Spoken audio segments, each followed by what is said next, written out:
Muy buenos días, hermanos, bienvenidos al Grupo Altares en Casa. Les habla su hermano en Cristo, el Dr. Rubén Juárez. Y vamos a dar comienzo a la reflexión del sábado 30 de marzo.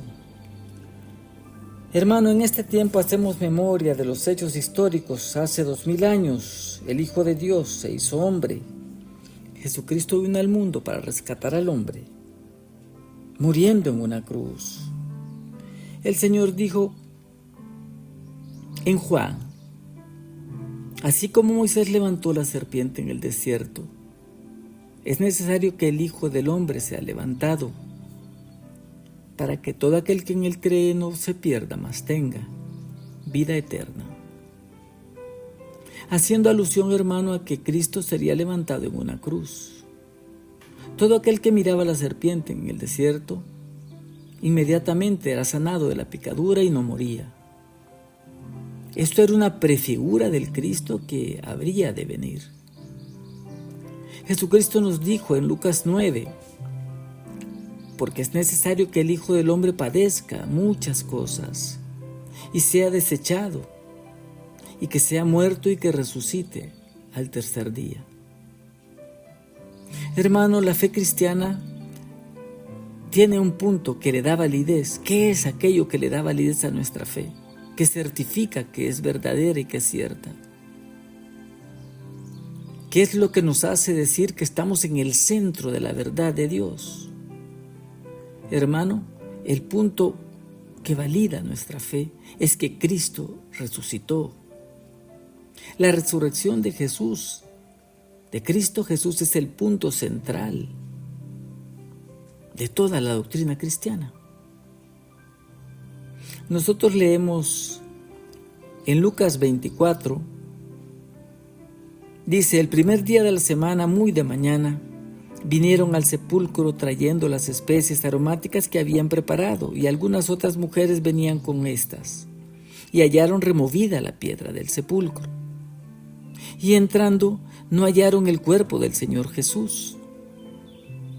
Aconteció que, estando ellas perplejas por esto, he aquí, se pararon junto a ellas dos varones con vestiduras resplandecientes. Y como tuvieron temor, bajaron el rostro a tierra. Ellos le dijeron: ¿por qué buscáis entre los muertos al que vive? No está aquí, sino que ha resucitado. Acordaos de lo que os habló cuando aún estaba en Galilea, diciendo: es necesario que el Hijo del Hombre sea entregado en manos de hombres pecadores, y que sea crucificado y que resucite al tercer día.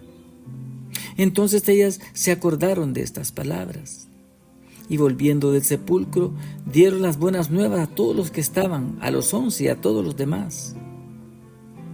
Mas a ellos les parecía locura las palabras de ellas, y no las creían.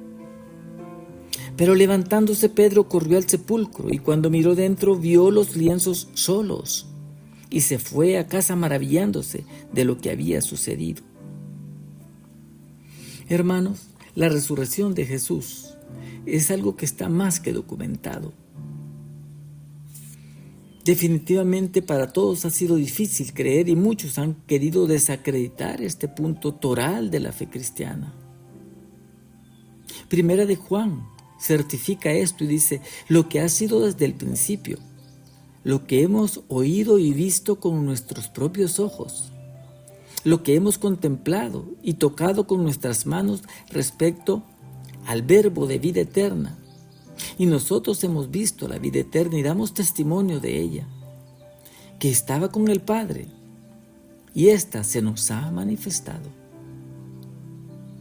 Juan habla de que ellos dan testimonio de algo que ellos han sido testigos presenciales, pero esto no siempre fue así. Encontramos en Hechos de los Apóstoles 1 al 13 cómo Jesús se les presentó dando pruebas indudables de que Él estaba vivo, y se les apareció durante 40 días. Se les apareció y les habló del reino de Dios. Al principio ellos dudaron. Cuando las mujeres llegaron diciendo: ha resucitado, no está. Unos seres celestiales se nos aparecieron y nos dijeron esto. ¿Por qué buscáis entre los muertos al que vive? Sin embargo, los apóstoles al principio no lo creyeron. Tenían dudas razonables, porque para ellos cuando Cristo murió en la cruz y fueron perseguidos, huyeron y se escondieron. Y ellos dijeron, terminó todo. Ya no hay por qué seguir creyendo. Se acabó nuestro movimiento. Hermanos, cuando Jesús fue crucificado, los seguidores de Cristo se desanimaron, se deprimieron. Ellos ya no tenían confianza de que Jesús había sido enviado por Dios, porque la palabra decía que cualquiera que era crucificado en un madero era maldito, decía el Antiguo Testamento. Ellos se dispersaron y el movimiento quedó definitivamente disociado, se paró en seco. Pero después de un periodo de tiempo, nuevamente aparecen y se reúnen y estuvieron dispuestos a pasar el resto de sus vidas proclamándolo y realmente no tenían ninguna recompensa. ¿Qué los convenció a los apóstoles? Definitivamente, hermanos, cuando Jesucristo se presentó delante de ellos y lo vieron vivo. Para ellos no era suficiente, hermano, el sepulcro vacío. La simple eliminación del cuerpo del sepulcro, eso no podría haberlos transformado en el espíritu y en el carácter. Era un hecho, sí, pero tenían muchas dudas. Y recordemos que cuando recibieron el mensaje de que había resucitado, fueron incrédulos y difíciles de convencer. Pero ¿qué pasó una vez que estos creyeron? No volvieron a dudar jamás. Ninguno de ellos. Si uno de ellos se hubiera vuelto atrás, pero el testimonio agarra poder y fuerza, hermano, convencimiento en que ninguno de ellos volvió atrás. La pregunta es, ¿qué convenció a los apóstoles? Que habían dudado al principio. Le dijeron, la tumba está vacía, ha resucitado, y dudaron. Tomás fue muy escéptico, no quiso creer. Y dijo, si no metiere mi mano en su costado, si no viere los agujeros en sus manos y en sus pies, no creeré. Era cobarde Tomás, había huido. Pero después de que Jesús le aparece y le dice, pon tu mano y toca mis agujeros en mis pies, en mis manos, mete tu mano en mi costado. Y Tomás después de eso muere como un mártir de Cristo. Si la resurrección no era algo real, ¿qué lo convenció a Tomás de ser un hombre tan firme y tan fiel? Murió como mártir de Cristo. Pedro negó a Cristo. No lo conozco, no sé quién es, no conozco al maldito. Lloró amargamente. Pero el Señor en la resurrección le aparece y lo perdona. Pedro, me amas, 3 veces. Al final el hombre le contesta, te amo con un amor de hombre, un amor filial. No es perfecto, pero es el amor que yo te puedo dar. Era lo que el Señor quería, ese tipo de sinceridad. Y luego Pedro muere crucificado. La tradición dice que murió de cabeza, porque no se consideraba digno de morir como Cristo había muerto. Jacobo era hermano de Jesús. Juan 7 nos dice que ni aún sus hermanos creían en él. Y me imagino a Jacobo oyendo decir a Jesús, yo soy el camino, la verdad y la vida. Yo soy el pan de vida. Yo soy el pan del cielo. Y se sentían avergonzados. El hermano de Jesús, que había crecido con él, no creía en él. Al final, escribe la epístola de Santiago. ¿Cómo fue esto que se convirtió a Cristo? Murió apedreado, porque predicaba que Jesús murió y resucitó. que era el Hijo de Dios, que había venido a salvar a los pecadores, que era el Mesías de Dios. La explicación está en 1 Corintios 15:7, que nos dice que el Señor se le apareció también a Jacobo. Hay algunos historiadores que dan fe, que no son historiadores cristianos, no son religiosos, son historiadores conocidos por su veracidad, por su exactitud, por su fineza para describir los hechos acontecidos. El historiador Josefo dice que Jacobo, hermano de Jesús, fue líder de la iglesia en Jerusalén y que murió por la creencia en su hermano. Esto lo dice Josefo, es toda una autoridad en historia. Si hubiese alguna mentira, definitivamente los apóstoles, hermanos, lo hubieran sabido. Otro de los historiadores conocidos es Edward Gibbon, que escribió La declinación y caída del Imperio Romano, y él hace una descripción de los cristianos. Es otro que no es ningún religioso, es un historiador reconocido, y dice que los cristianos eran extremadamente rectos. La moralidad de ellos era a toda prueba, nadie dudaba. Y que esta fue, dice, una razón para que el crecimiento de la iglesia fuera rápido, para que tuviera éxito la iglesia cristiana, la iglesia de Cristo. Qué interesante cómo describen a los primeros cristianos y qué diferencia con nosotros los cristianos de estos tiempos, que nos debía dar vergüenza. ¿Qué diría Pablo si viniera a estos tiempos y mirara a la iglesia actual? Tan tibios, tan flojos, tan faltos de conocimiento, tan faltos de doctrina, tan faltos de fe y de convicción. Tantos predicando muchos a Cristo sin convicción, sin vida, sin fuerza. Alguien decía, los comunistas, dice, predican la mentira como que fuera una verdad. Y los cristianos predican una verdad como que fuera una mentira, sin convicción. Eso es vergonzoso, hermano. Eso es vergonzoso. Estos historiadores dicen que de los cristianos antes decían locos, que llevan a los muertos a enterrar y van cantando como que van de fiesta. Solo los cristianos sabían por qué. Porque la puerta del cielo estaba al alcance en Cristo Jesús. Y celebraban cuando alguien se iba con Cristo. Muchos morían torturados, martirizados. Eran ridiculizados, eran golpeados, encarcelados. ¿Qué vida era eso? ¿Qué promesa había? ¿Qué ganancia secundaria había en decir soy cristiano? Finalmente la mayoría de ellos fueron torturados, ejecutados. ¿Por qué? Hermanos, porque estaban convencidos, fuera de toda duda, de que habían visto a Jesucristo salir vivo de entre los muertos. Y eso fue lo que los hizo salir con convicción y con fuerza increíble. Decían ellos que dan hasta lo que no tienen, que se dejan llevar por muchas cosas, que los llevan a privaciones. Una doctrina loca de dar hasta lo que no tienen. Qué diferente, hermanos, los comentarios que se hacen ahora de los cristianos. Y debía dolernos en el alma.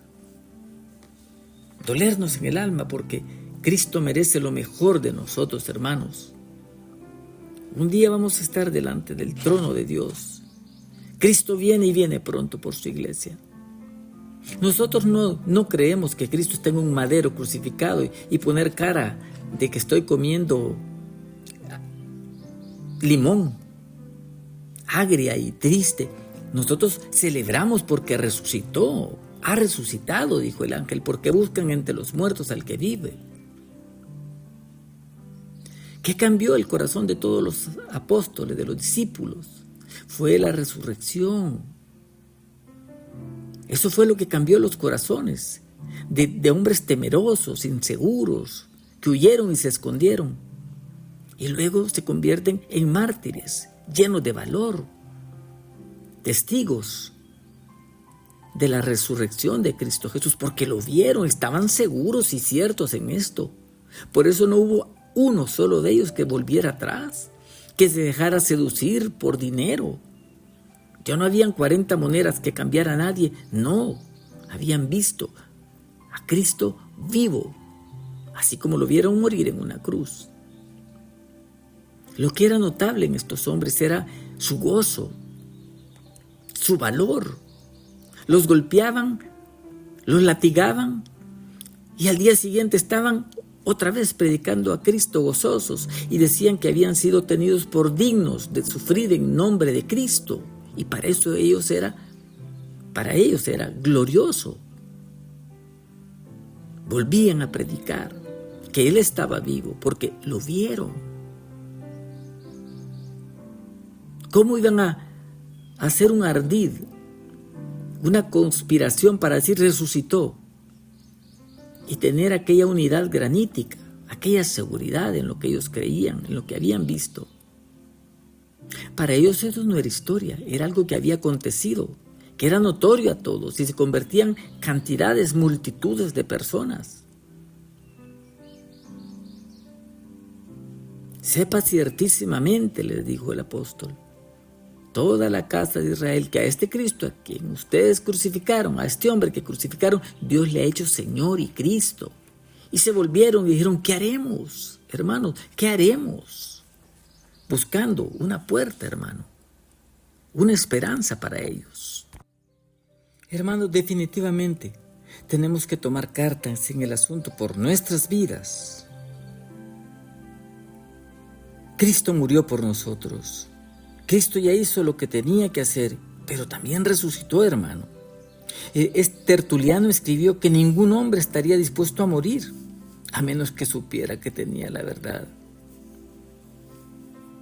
Nosotros tenemos que ceñirnos a lo que la Escritura nos enseña. En 1 Corintios 15, 14 dice, si Cristo no resucitó, entonces vana es nuestra fe, vana es nuestra predicación. Si Cristo no resucitó, somos los más dignos de conmiseración de todos los hombres. Pero ahora dice, Cristo ha resucitado. Hermano, tenemos nosotros que traer esto al corazón, hermano. Señor, si tú moriste por mí, yo quiero vivir para ti. ¿Dónde está el fervor del cristiano actual? No una mala copia de otros. Romanos 5:5 nos dice que el amor de Cristo ha sido derramado en nuestros corazones. Y el Señor dijo, en esto conocerán que son mis discípulos. ¿Cuál es la señal indubitable de que somos de Cristo, hermano? En que nos amamos los unos a los otros. Resucitó. No tienes que estar triste, hermano, tienes que estar celebrando, porque entonces nuestra fe es la más cierta. Y el centro de la fe cristiana es la resurrección de Cristo de entre los muertos. Tú buscas en la tumba de Buda y ahí están sus restos. En la de Mahoma, ahí están sus restos. Pero Cristo dejó una tumba vacía, hermano. ¿Quién movió la piedra? No hay explicación alguna. Ni siquiera los guardianes podían explicarlo. La piedra fue movida, dijeron, por unos seres brillantes, celestiales. Y la predicación de este tiempo, hermano, era llena de vida, llenos de convicción, llenos de fervor, llenos de fe. Recuerdo que una hermana me dijo, hermano, yo le pido a Dios que me dé fe, que aumente mi fe. Y es una petición humilde, hermano, honesta y válida para nosotros en este tiempo. Estamos viviendo tiempos difíciles. Cuando la higuera reverdece, sabéis que el verano está cerca. Vamos a enfrentarnos, hermanos, a tiempos difíciles y cada vez más difíciles. Todo se está cumpliendo paso a paso. Estamos en los segundos finales del tiempo de Dios para este mundo, para esta tierra. Y somos protagonistas, hermanos, de lo que va a pasar.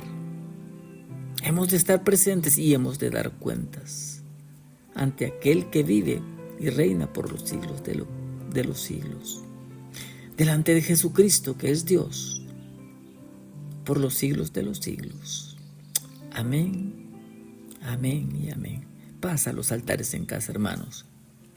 Celebramos la resurrección de Cristo. Celebramos el nuevo nacimiento en Cristo Jesús. Celebramos la promesa de la vida eterna.